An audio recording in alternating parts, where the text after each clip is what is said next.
नमस्कार, आदाब, सत श्री अकाल, जय भीम, जोहार। मेरा नाम है नवीन कुमार। आप जानते ही हैं कि मोदी जी के मन की बात के 100वें एपिसोड को प्रचारित करने के लिए पूरे सरकारी सिस्टम को झोंक दिया गया था। यह बात है 30 अप्रैल की। देश के केंद्रीय विश्वविद्यालयों, केंद्रीय संस्थानों, यहां तक कि मेडिकल कॉलेजों तक को साफ साफ समझा दिया गया था कि मोदी के मन की बात नहीं सुनी तो हमें अपने तरीके से अपनी बात समझानी होगी। और वही हुआ।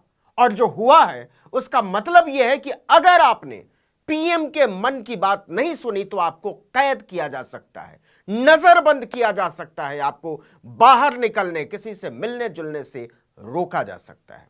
आपको अजीब लग रहा होगा ये। जी हां, यह कहानी है देश के मेडिकल एजुकेशन के मशहूर सेंटर पीजीआई चंडीगढ़ की। डायरेक्टर ने छात्र छात्राओं, डॉक्टरों, अध्यापकों और कर्मचारियों को निर्देश दिया था कि कुछ भी हो जाए मन की बात सुननी पड़ेगी।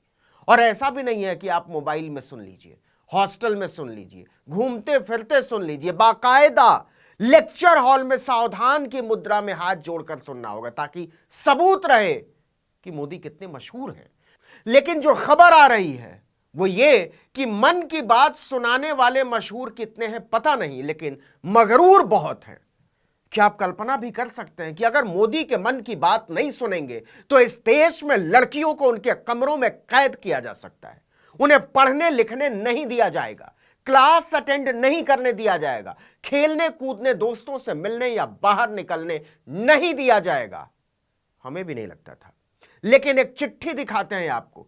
यह चिट्ठी नर्सिंग इंस्टीट्यूट की प्रिंसिपल डॉक्टर सुखपाल कौर की तरफ से गर्ल्स हॉस्टल की वार्डन ने लिखी है।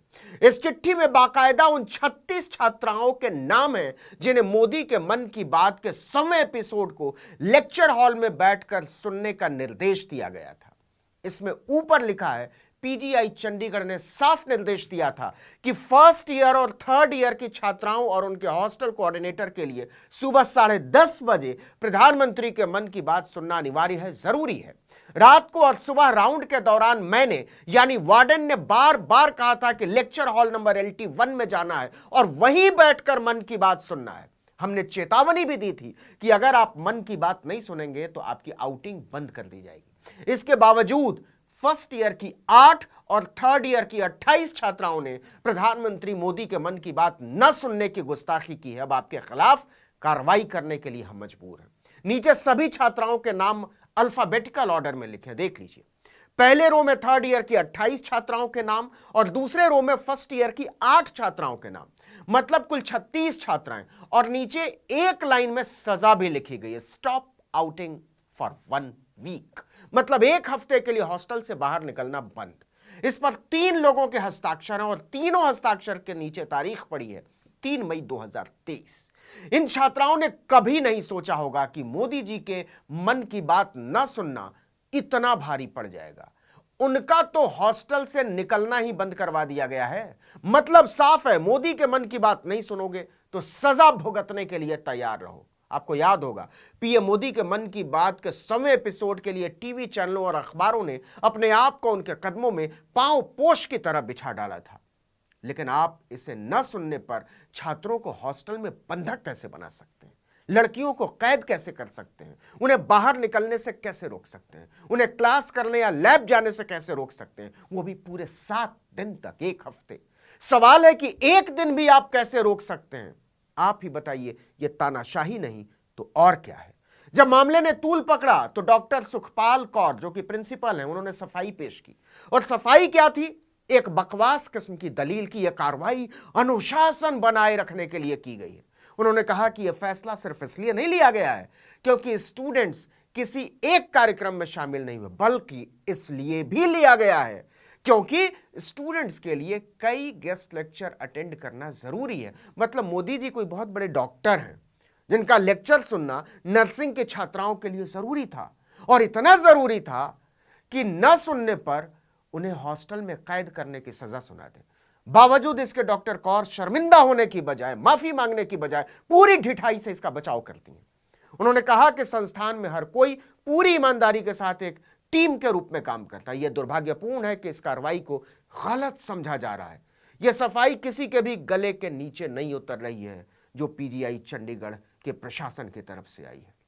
और फिर सफाई कितनी भी दे दी जाए, लेकिन कार्यक्रम में भीड़ बढ़ाने के लिए कैसे छात्रों पर दबाव बनाया जाता है, इसका एक नमूना देहरादून से भी सामने आया था। खबर आई थी कि देहरादून के एक प्राइवेट स्कूल ने मन की बात प्रोग्राम में न जाने वाले छात्रों से कथित तौर पर 100 रुपए का जुर्माना लिया। आरोप है कि उन छात्रों से मेडिकल सर्टिफिकेट देने और कार्यक्रम में न पहुंचने के लिए सफाई भी मांगी गई थी, क्यों नहीं पहुंचे। अब विपक्ष का कहना है कि बच्चों पर यह दबाव स्कूल और कॉलेज अपनी मर्जी से तो नहीं बना रहे होंगे, उन्हें ऊपर से आदेश दिए जा रहे होंगे। ऐसे में जब विपक्ष कहता है कि मोदी सरकार तानाशाही करती है, देश की जनता को अपने मुताबिक चलाना चाहती है, तो सरकार इन आरोपों को यह कहकर नकार देती है कि विपक्ष का तो काम ही है आरोप लगाना। तो फिर मन की बात न सुनने पर, मोदी के मन की बात न सुनने पर लड़कियों को नजरबंद कर देना और जुर्माना लगाना, ये सब घटनाएं क्या बताती हैं? चंडीगढ़ यूथ कांग्रेस ने कहा कि यह तानाशाही वाला फैसला है। पीजीआई का इरादा उन 36 छात्राओं को दंडित करना और परेशान करना है जिन्होंने मोदी के मन की बात को सुनना जरूरी नहीं समझा। यह कार्रवाई प्रशासन के दबाव में की गई है। इस फैसले से भविष्य में छात्रों के शैक्षणिक जीवन पर असर पड़ सकता है। अब जरा यह भी सुन लीजिए कि जिस मन की बात को हिट बनाने के लिए बीजेपी ने, मोदी सरकार ने सरकारी संसाधनों और महकमों को झोंक डाला, उसकी लोकप्रियता की जमीनी हकीकत क्या है। तो आपको याद होगी CSTS यानी centre for study of developing societies की रिपोर्ट। इसका शीर्षक ही है वेरी लो लिस्टरशिप ऑफ पीएम्स मन की बात, मतलब प्रधानमंत्री के मन की बात को बहुत कम लोग सुनते हैं। हमने इस पर एक वीडियो भी बनाया था, आपने देखा होगा। इस रिपोर्ट के मुताबिक भारत में मोदी जी के मन की बात सुनने में किसी की कोई दिलचस्पी नहीं। बाकायदा पाई चार्ट के जरिए यह समझाया गया था कि मोटे तौर पर 100 में से केवल 5 लोग ऐसे हैं जो मन की बात को हर बार सुनते हैं। बाकी के 95 लोगों को कोई फर्क नहीं पड़ता मोदी क्या बोलते हैं, कब बोलते हैं, कितना बोलते हैं। इस गोले में जो भूरे रंग में 62 लिखा हुआ है ना, यह 62% लोग हैं। इन 62% लोगों ने जिंदगी में मन की बात कभी नहीं सुनी, कभी नहीं। ये जो नीले रंग में 21 लिखा हुआ है, ये 21% वो लोग हैं जिन्होंने 100 एपिसोड में मुश्किल से 1 या 2 बार मोदी के मन की बात सुनी, वो भी आधा अधूरा, मतलब ना के बराबर। इसका मतलब हुआ कि 62 और 21 को जोड़ दीजिए तो भारत के 100 में से 83 लोगों को मन की बात से कोई लेना देना नहीं। 5 और जोड़ दीजिएगा। यही वजह है कि केंद्र सरकार के संस्थानों में पढ़ने वाली लड़कियों को इसे सुनने के लिए मजबूर किया जा रहा है और नहीं सुनने पर उन्हें हॉस्पिटल में नजरबंद किया जा रहा है, उनका बाहर निकलना रोका जा रहा है, उन्हें दंडित किया जा रहा है। इस वीडियो में इतना ही, लेकिन अगर आपने आर्टिकल 19 इंडिया को अब तक सब्सक्राइब नहीं किया तो फौरन कीजिए, बेल आइकॉन दबाइए, घंटी जैसी आकृति लाइक कीजिए और कमेंट करके बताइए हमारा वीडियो आपको कैसा लगा। यूट्यूब पर देख रहे हैं तो हमारे चैनल को सब्सक्राइब कर दीजिए, फेसबुक पर देख रहे हैं तो हमारे पेज को लाइक कर दीजिए, इंस्टाग्राम पर हमें फॉलो कीजिए और हमारा ट्विटर हैंडल है article19_India और मेरा ट्विटर हैंडल है नवीन जर्नलिस्ट। आप मुझे भी फॉलो कर सकते हैं। नमस्कार।